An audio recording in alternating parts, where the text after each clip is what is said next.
बड़ी खबर बांग्लादेश से आ रही है, जहां हिंदू मंदिर में तोड़फोड़ की गई है और शुक्रवार को कट्टरपंथियों ने काली मंदिर में घुसकर मूर्तियां तोड़ डाली।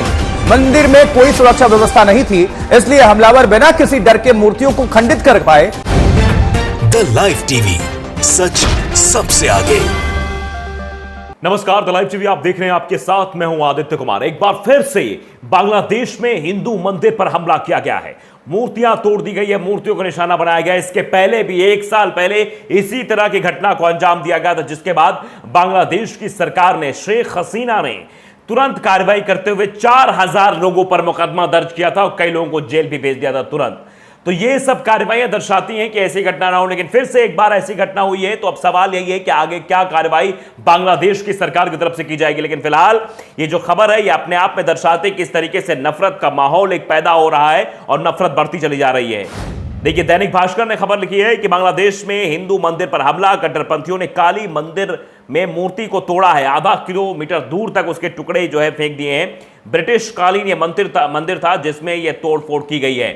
तो ये जो अल्पसंख्यकों के साथ हो रहा है, ये अपने आप में बड़ा सवाल है कि आखिरकार वहां जो हिंदू हैं वो अल्पसंख्यक हैं, उन पे इस तरह की चीजें, उनके मंदिरों को, उनके धार्मिक स्थलों पे चीजें की जा रही हैं, बेहद गलत है। ऐसा नहीं होना चाहिए और हर एक सरकार की जिम्मेदारी होनी चाहिए कि जहां भी जो भी अल्पसंख्यक है, उनके हितों की रक्षा करना, उनके धार्मिक स्थलों की रक्षा करना, उनकी रक्षा करने की जिम्मेदारी उनकी सबसे पहले होती है, नैतिक जिम्मेदारी होती है। लेकिन कुछ लोग हैं कि जब भी ऐसे घटनाक्रम आते हैं उस पर शांत हो जाते हैं, चुप्पी साध लेते हैं। खास तौर पे हमारे देश में आपने देखा कि बीजेपी की जो सरकारें हैं, कहीं भी किसी प्रदेश से अगर ऐसी सांप्रदायिक घटना आती है या फिर किसी अल्पसंख्यक को प्रताड़ना दी गई या फिर अल्पसंख्यकों के मस्जिद, दरगाह, मदरसा को निशाना बनाया गया, तब कोई कुछ नहीं बोलता, सब शांतिपूर्वक बने रहते हैं। तो यह गलत है, ऐसा नहीं होना चाहिए। बांग्लादेश की सरकार ने जैसा पिछली बार किया था, वैसा ही सभी सरकारों को ध्यान देना चाहिए कि अगर आपके यहां अल्पसंख्यक हैं, बांग्लादेश में अल्पसंख्यक हिंदू हैं, तो उनकी मदद के लिए सबसे पहले सरकार को खड़े होना चाहिए, क्योंकि अल्पसंख्यकों के हितों की रक्षा करना उनकी जिम्मेदारी है, बल्कि नैतिक कर्तव्य भी है कि आप पहले अल्पसंख्यकों के अंदर का भय खत्म कीजिए। अल्पसंख्यक वहां हिंदू हैं, इस तरीके से अगर हिंदू मंदिर तोड़े जाते रहेंगे तो भी सवाल तो खड़ा होगा कि आखिरकार कि सरकार बांग्लादेश की क्या कर रही है, क्यों इन लोगों पर नकेल नहीं कसी जा रही है, क्यों ये कट्टरपंथी मंदिरों को निशाना बना रहे हैं। ये सवाल बेहद अहम है। जिस तरीके से तोड़ा गया है, आधा किलोमीटर दूर तक टुकड़े फेंके गए हैं। तो बताते हैं कहां की दरअसल घटना है। 7 अक्टूबर को ये घटना घटित हुई है। ये मूर्तियां तोड़ी गई हैं, ये ब्रिटिश काल की मूर्तियां बताई जा रही हैं। फिलहाल आरोपियों को अभी पकड़ा नहीं जा सका है। घटना की जानकारी मिलने के बाद पुलिस जांच में जुट गई है।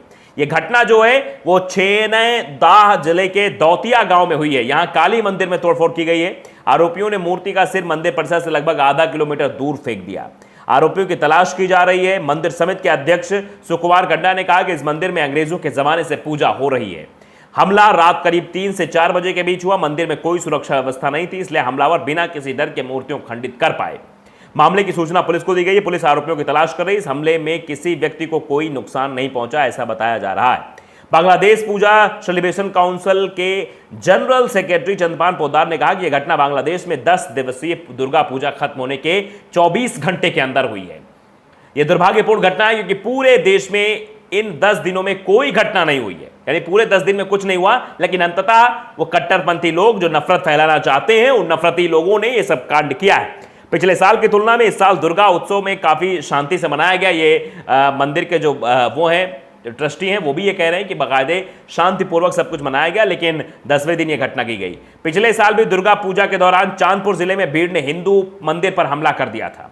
इस दौरान 3 लोगों को गोली मारकर उनकी हत्या कर दी गई थी। इसके बाद बांग्लादेश हिंदू यूनिटी काउंसिल ने प्रधानमंत्री शेख हसीना से हिंदुओं की सुरक्षा मुहैया कराने की मांग भी की थी और उस पर जो है गिरफ्तारी भी लोगों की गई थी। लगभग 4000 लोगों को गिरफ्तार भी किया गया था।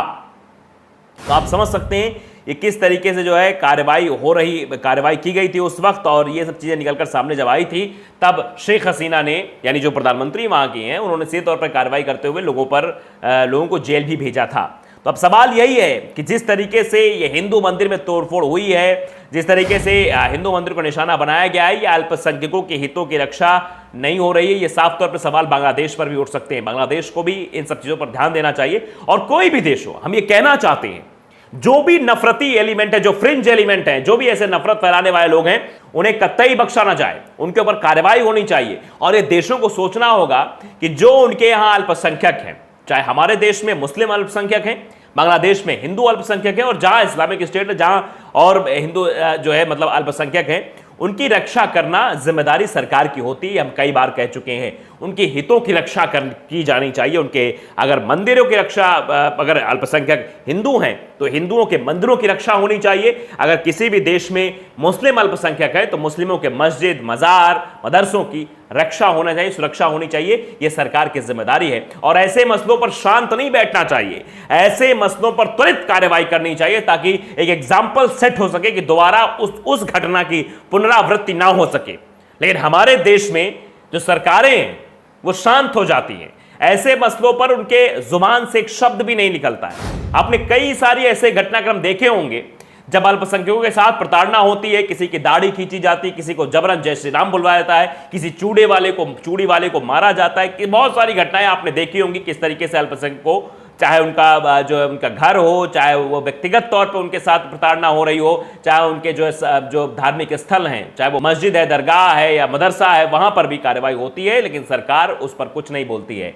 नफरती लोग अपनी नफरत फैलाते रहते हैं। अभी हाल फिलहाल में आपने कर्नाटक की वो तस्वीर देखी, कैसे दुर्गा पूजा की जो यात्रा निकल रही थी, नवरात्र खत्म होने के बाद दशहरे की जो यात्रा निकल रही थी, उसमें कैसे लोग घुसकर गए वहां पर मदरसे में, मजार पे, वहां जाकर ताला तोड़ा, सिंदूर फेंका, वहां जय श्री राम के नारे लगाए। ये सब गलत है, ऐसा नहीं होना चाहिए। किसी भी प्रदेश में हो, किसी भी देश में हो, अल्पसंख्यकों के हितों की रक्षा अगर प्रदेश में ऐसा हो रहा है तो मुख्यमंत्री की जिम्मेदारी होती है और देश में हो रहा है तो प्रधानमंत्री की जिम्मेदारी होती है कि उनको ये आश्वस्त कराएं कि आप अल्पसंख्यक तो हैं, लेकिन आपको कोई दिक्कत नहीं होनी पाएगी, इस बात की गारंटी हम देते हैं। यह सरकार का काम होना चाहिए और यही काम शायद शेख हसीना ने पिछली बार किया था, लेकिन इस बार भी कड़ा कदम उठाने की जरूरत है। बांग्लादेश के प्रधानमंत्री को सोचना होगा कि इस तरह की घटनाओं की पुनरावृत्ति क्यों हो रही है। 4000 लोगों पर कार्रवाई पिछली बार की गई थी, बाकायदे आप देखिए खबर भी लिखी हुई, जब पिछली बार ऐसा कुछ हुआ था तो उस पर तुरंत ही कार्रवाई हुई थी, जिसमें कई घरों में आग भी लगाई गई थी, बहुत सारी चीजें हुई थी, हिंदुओं को निशाना बनाया गया था। उस वक्त भी पूरी तरीके से कार्रवाई करते हुए नजर आई थी। देखिए ये खबर जो है 18 अक्टूबर 2021 की है। बांग्लादेश पुलिस ने ढाका में हुई सांप्रदायिक हिंसा में 4000 लोगों पर मुकदमा दर्ज किया है। मतलब छोटे मोटे ने करीब 4000 से अधिक नामजद और अज्ञात लोगों के खिलाफ यह मामला उस वक्त दर्ज किया था और उस वक्त भी हिंदुओं पर जो हिंसा हो रही थी, शेख हसीना ने उस पर कहा, हिंदुओं पर हिंसा की हाल की घटनाओं में बाद बांग्लादेश सरकार हुई सख्त, कई पुलिस प्रमुखों का तबादला भी उस वक्त कर दिया गया था। 18 अक्टूबर की ये खबर है, एबीपी न्यूज पर लिखा है कि बांग्लादेश में हाल ही में हुए हिंदुओं पर हिंसा और अत्याचारी घटनाओं के बाद फेनी, रंगपुर, चट्टोग्राम मेट्रोपॉलिटन के पुलिस प्रमुखों का तबादला भी कर दिया गया। यानी सरकार ने पूरी तरीके से जो घटनाक्रम हुआ उस पर एक्शन लिया था उस वक्त। नानुआर दिघी के तट पर जो दुर्गा पूजा स्थल पर पवित्र कुरान के कथित अपमान के बारे में सोशल मीडिया पर खबर आने के बाद बांग्लादेश में कई जगहों पर सांप्रदायिक हिंसा भड़क गई। चांदपुर, चटगांव, गाजीपुर, बंदरबन, चैप नवाबगंज और मौलवी बाजार में कई पूजा स्थलों में तोड़फोड़ की गई थी उस वक्त। तो उसके बाद तुरंत कार्रवाई हुई, झड़पों में कई लोग हताहत हुए। गुस्साई भीड़ ने बाद में हिंदू मंदिरों पर हमला किया और बांग्लादेश के कई हिस्सों में पुलिस से भिड़ गई। 2 हिंदुओं सहित कम से कम 6 लोगों के मारे जाने की भी खबर सामने आई थी, जबकि 100 से अधिक लोग जख्मी हो गए थे। हिंसा भड़कने के बाद पुलिस को मुस्लिम प्रदर्शनकारियों पर आंसू गैस और रबर की गोलियां दागनी पड़ी। हिंसा को फैलने से रोकने के लिए इंटरनेट सेवाएं भी बाधित की गई थी, जिसके बाद यह कड़ा फैसला सरकार की ओर से लिया गया, पुलिस वालों का तबादला ही कर दिया गया, तुम लोग काम नहीं कर पा रहे हो। तो ये इस तरीके के सरकार का एक्शन ये दर्शाता है कि फिर आगे ऐसी घटनाएं नहीं होंगी। लेकिन ये बड़ी घटना फिर हुई है, अब इस पर भी लगातार नजर बनाए हुए पुलिस जो है जांच कर रही है, छानबीन कर रही है। उन लोगों की छानबीन करी जिन्होंने मंदिर में जाके तोड़फोड़ की है, उन लोगों पर कार्रवाई की जाएगी, ऐसी बात भी कही जा रही है। तो आप ये समझिए, ये जरूरी हो गया है कि किसी भी देश में अगर अल्पसंख्यक कोई है, चाहे वो हिंदू हो चाहे वो मुस्लिम हो, हम किसी भी धर्म समुदाय या किसी भी हिंसा का समर्थन नहीं करते हैं। हम ये सीधी बात कहना चाहते हैं, अगर गलत जो कर रहा है उसके खिलाफ कार्रवाई होनी चाहिए। अगर बांग्लादेश में हिंदू अल्पसंख्यक है तो हिंदुओं के हितों की रक्षा होनी चाहिए, इस तरह से मंदिरों में तोड़फोड़ नहीं होनी चाहिए। और अगर भारत में मुस्लिम जो है वो अल्पसंख्यक है तो उनके मस्जिदों की रक्षा भी सरकार को करनी चाहिए, उनके हितों की रक्षा भी सरकार को करनी चाहिए। तो द लाइव टीवी को अगर आपने सब्सक्राइब नहीं किया, सब्सक्राइब जरूर करिए, बेल आइकन दबाइए ताकि सच खबर आप तक पहुंचती रहे। नमस्कार। द लाइव टीवी, सच सबसे आगे।